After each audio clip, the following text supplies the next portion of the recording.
Welcome back to the Rouges Yanks. Bienvenue à la Rouges Yanks, where we talk about Canada soccer and U.S. soccer. And for you guys who are watching this for the first time since Montreal, welcome back. I made a video yesterday giving my condolences to the New England Revolution. And but if you haven't seen that one, go see that one. But if not, hey, I'm fine with that too. But if this is the first video you're watching, welcome back. The time's finally here, guys. It's time to close out World Cup qualifying, and here's the final stretch. Will Canada make the World Cup, or will they choke? Even though I think they'll make it, but we'll see. But today I've got a lineup for you guys, including a new player to talk about who he's made a lot of noise recently and has gotten called up from CF Montreal, and his name is Ismail Kone, and we'll be talking a little bit about his performance and his what the MLS has said about him too. So really looking forward to learning more about him, as I was surprised to see him in the lineup. But then again, most people are not surprised because John Herdman, he likes to look for players in form, and Ismail is in form. So, it's a surprise, but at the same time, not a surprise. And then, of course, I'm going to give you our list of names. No Alfonso, I can already tell you guys, no Davies in this one because he's still, reports out of Bayern said that they're going to still take 7 weeks for him to recover from his acute heart condition, unfortunately. So no Fonzie for these final 3 games for Canada, but they can still get it done. All they need is 3 points, and I hope they get the job done against Costa Rica on the 24th. If they somehow just get a tie, hey, BMO Field right here in Toronto on the 27th against Jamaica. I'll be there in the Voyager section, so that'll be a late reaction also. Also, if you're watching as a USMNT fan, that means I'll be reacting to you guys' game late if it's at the same time. But then on the 30th, if they can't somehow get Jamaica done, which by then surely they'll have to get 3 points against Jamaica, then they have to go to Panama. And by the way, I'm going to give you guys my predictions and all that later on in the video, but I just hope they can get it done against Costa Rica. If not, if they get done against Jamaica, it's going to be a party, and it's going to be pretty fitting given how I'm going to be there, and I'm going to watch them make history. So either way, just hope they just get the job done. All you need is 3 points here out of all these games. Heck, even if you tie them all, I bet you can still get in. But just win for the sake. Just win. Just take care of business early on, so we don't have to worry about these scenarios. So without further ado, let me go ahead and read out. Before I do that, so I told you guys I'm going to read off the list of names. I'm going to show you guys a Footwiz lineup that I have where I think Canada, just for fun, could play. Very similar, by the way, to the way they played against the U.S. in their starting lineup, but there's a couple new names in there that I probably threw in, as well as the different positions switched around. So I'm going to show you guys that. And then finally, I'm going to give you guys my predictions for the window and how I think Canada does. And I'll give you guys both heart predictions and mind predictions. So have fun with that, and without further ado, let's go ahead and dive right into this lineup, shall we?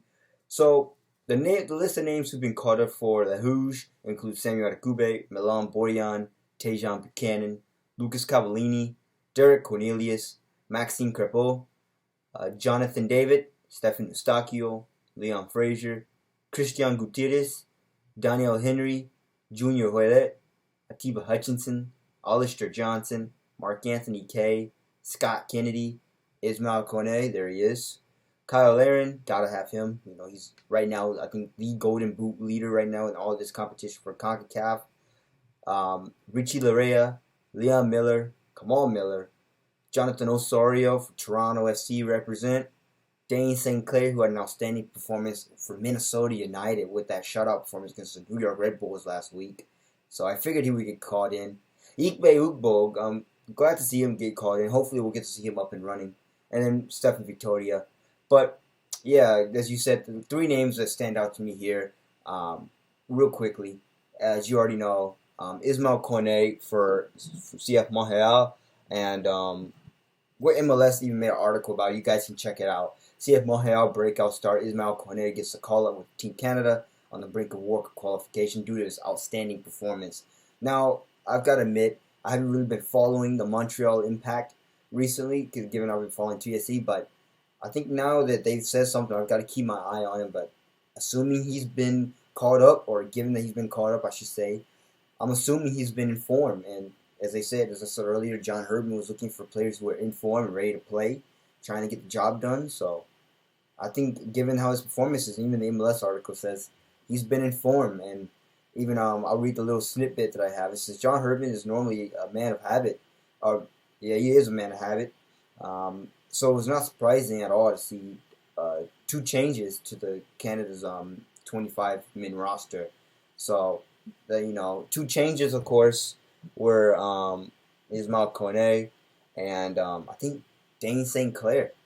And segue into Dane St. Clair, we got to go back to last week's performance for Minnesota United against the New York Red Bulls. I saw the highlights of that one, and that was just, he was stood on his head every time the Red Bulls announcer was like, "Saved by Dane Clair," or "Saved by St. Clair," and that's all you heard. And he ended up taking Minnesota United and the Loons to a 1-0 victory over the Red Bulls, and he stood on his head, and he had an outstanding performance. I think one of the best games of his life, and I'm glad to see Dane St. Clair getting back in the mix. Although I think Milan Borjan's still going to be a go-to keeper. Hey, you're still building depth, and this is what you need to do, especially when you got key players like Alphonso Davies missing. And hopefully a lot of these young players, too, that we see can step up in his absence, just like they did last quarter. But, hey, if Canada came this far in and out of Alphonso Davies, so meaning they haven't had him for the full journey, I think they can finish easily without Alphonso Davies. And just get him well rested. I don't want to speak too soon, but as long as Canada gets the job done, I hope he's well rested for the first game of in November in Qatar for the World Cup group stage. So just get him rested. Assuming all things rest assured, Canada qualifies and does not choke.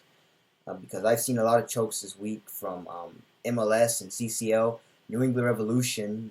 I'm talking to you. I really, really hope Canada just gets the job done. And please, I've seen enough chokes this week. PSG going back into the Champions League too. Don't forget about them. I've seen enough chokes. So, New York City FC almost choked their thing away. So, please, Canada, please just get the job done. I'm sick of watching chokes and just really, really I mean, it's fun if you're not a fan of the team, but at the same time, if it's a team you support like Canada, it hurts. It's gonna hurt. So please, for the love of God, just don't choke. But yeah, other than Dane St. Clair and Ismail Kone, of course, last one real quick, Ike Upo, he's still yet to get going. But then again, as I said many times, he's still young, and we still gotta just trust the process, right? That's what it's all been for all the any young players, just trusting the process. He's not. You're not gonna expect him to be a superstar right away. He's gonna take some time to develop. He's really, really young, and once he works his way into this Canadian lineup and forms his chemistry with them, I think he's gonna be a threat, and really he's gonna fill some big shoes with these big name players, and he might step up and perform on the World Cup stage. Yeah, that's what I gotta say with Ike Ubo. But hey, maybe he'll score a goal against Jamaica when I'm at BMO or in Costa Rica or Panama, and but yeah, we have to keep watching and see. And then, so that's basically for all the players that stood out. Everyone else, other than Davies, of course, I said, it's pretty much the same. Kyle Larin, you got to have him. And then finally, I'm going to go, well, not finally, but the next part, I'm going to show you guys my Footwiz lineup that I created.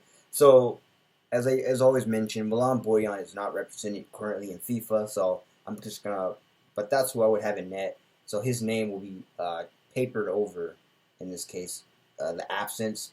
And then Adekube on the left back position, followed by Kamal Miller from Serre Montreal in the center back position, and Stephen Victoria also in the center back position, flanked by Toronto SC represent Richie Larea. I think Larea, well, he's no longer at Toronto FC, but he's in Europe now, but forever a Toronto FC alumni, I should say. Then we go to a mid. You got to have now for sure Toronto FC. Also, Toronto or Jonathan Osorio is still on his head, especially on Saturday against his performance against DC United, scoring the winning goal for Toronto FC and the Reds. Really, really made me happy. We were just overdue for a win too. So glad to see the Bear finally fill up a big shoes for that. And I think you got to include him in this lineup because he might become a big name player. And then Stefan Eustachio in the center. I think he's gonna play this kind of for sure this position. if Canada plays, they keep in mind it's a 4-3-3, and John Herdman really doesn't play 4-3-3s, I don't think. But this is just the formation I always put. It's just generic, and so for sure, Stephen Eustáquio, if there's no injuries or anything, you can count him into being in this lineup. And of course, you've got to have him flanked on the other mid position by none other than Tajon Buchanan, former New England Revolution. And boy, do they need him back. I'm pretty sure if they could, as Tajon Buchanan has been on a tear so far this whole campaign. And hopefully he keeps it up for Canada.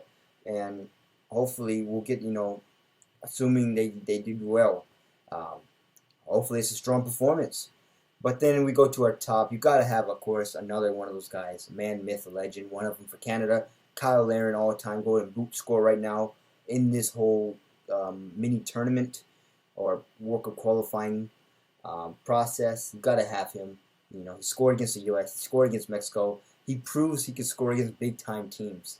And obviously, I think, keep in mind, Canada's going into places that they've never historically won before. I think they've never won in Costa Rica. It's been a tough venue for them. And they've never won, but correct me if I'm wrong here, but in Panama. So they've got two tough venues that they're playing at. And keep in mind, it's World Cup qualifying, so it's going to be tough, and they're going to need their big-name players to step up. Jonathan David, of course, here. As I said, no Alphonso Davies, so it sucks that they're not going to be able to link up with each other.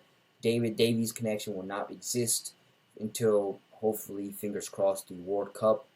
But Jonathan David, you got to have him up top. He's who I would have at the top, and he was your go-to guy in this case. I think he's going to have to step up to make sure Canada can close this out without any troubles or choking. And then finally, who I just threw in there, I'm pretty sure a lot of people are not going to agree, but Ike Ugbo. I wouldn't mind seeing him getting minutes. As I said, he's still young, still developing. Maybe he can find that first goal and crack through for Team Canada. Maybe against Jamaica, be a hero in Panama or Costa Rica. But I just want to see this guy get some more minutes and just continue to work his way into this team and just keep developing. And yes, I know FIFA says he's from England, but he's not from England. He's officially Canada. Keep in mind, there's a lot of stuff that need to change. It's like Milan Borjan, I had to paper his name in. So that's who I would have for my Footwiz. But finally, the last segment of the video is my predictions and my, as I said, both heart and mind. I'm going to give you guys that. So starting on March 24th against Costa Rica, Canada going into a tough place. Costa Rica, like I said earlier, a venue that has always historically given them trouble. And it's going to be tough, even without no Alphonso Davies, but they've proven that they can still beat big-time teams without big-time players. So now is going to be the time that they're going to have to step up again. My prediction for this one, guys, I think it might just be a 1-1 draw. I hate to say it. I want to say a 1-0 Canada win, maybe 2-0, but I think it's going to be a 1-1 draw or one of those just grinded out games, CONCACAF.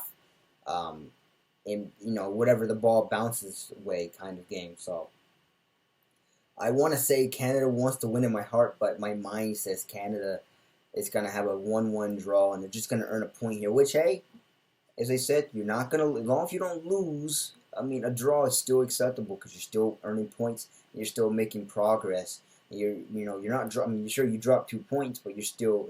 1 is better than nothing. And keep in mind, assuming the U.S. somehow pulls a miracle at Azteca, also a place, keep in mind, on the same day that the U.S. has never won, but we can't count on that if you're Canada. You just got to take care of what you can control. So it would be nice if Canada can pull a win out here and just break that streak of just places that have been hard to beat, like Honduras and El Salvador. But we can only find out. So 1-1 prediction for me, Canada. They do earn a point. It's going to be a draw there, but it's going to be a slow match. One of those good old-fashioned CONCACAF type matches. So that's what I think for Costa Rica. Then we come home to Jamaica on the 27th here at BMO Field here in Toronto. Canada, I have a good feeling it's going to be 2-0 at least, maybe 3 if they can crack their way through. Jamaica's already been eliminated, but that doesn't mean you can just say, it's going to be an easy dub. Jamaica's going to always be trying to ruin other people's records, just like any other team that's been eliminated, and they're trying to earn experience for other players who have never played in CONCACAF World Cup qualifier before. So keep in mind, Jamaica's going to try and play the role of spoiler here in this game. So Canada on their home turf better be on their A game. And I think I looked at the weather, and it's supposed to be about 1 or 2 to 3 degrees on that day. So maybe the cold weather and a little chill in the air might favor Canada, but it's at 4 noon, so it will not be at night. But still, it's not going to be a typical spring day, as today was officially the first day of spring. So it's not going to, it might not favor for Canada and the rest of us who are going to the game with the warm weather we had in mind. But hey, well, I mean, at least we get to go. I'm get to go, and I get to just see Canada play. But predictions, as I said, I just have a good feeling Canada's going to win at least 2-0, maybe 3. It's like the El Salvador game that I had a feeling about when I was there. I said they were going to win at least 2, maybe 3 if they play the cards right, and they won 3-0. Same thing here. If you play your cards right, you may be able to break more goals on their head, but at least 2-0, I think they're gonna win by far. And then finally, on the 30th, they go to another tough venue that they've historically never done well, is Panama. And but at this point, I'm hoping that Canada gets 3 points against Jamaica and really just this game doesn't really care about anything. If anything, it could just be one of those games where you just get the young players' experience.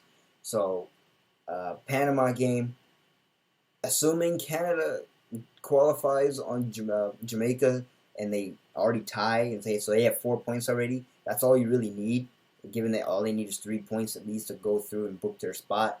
This game might just be one of those I don't care games. You guys can screw around. It's the last game.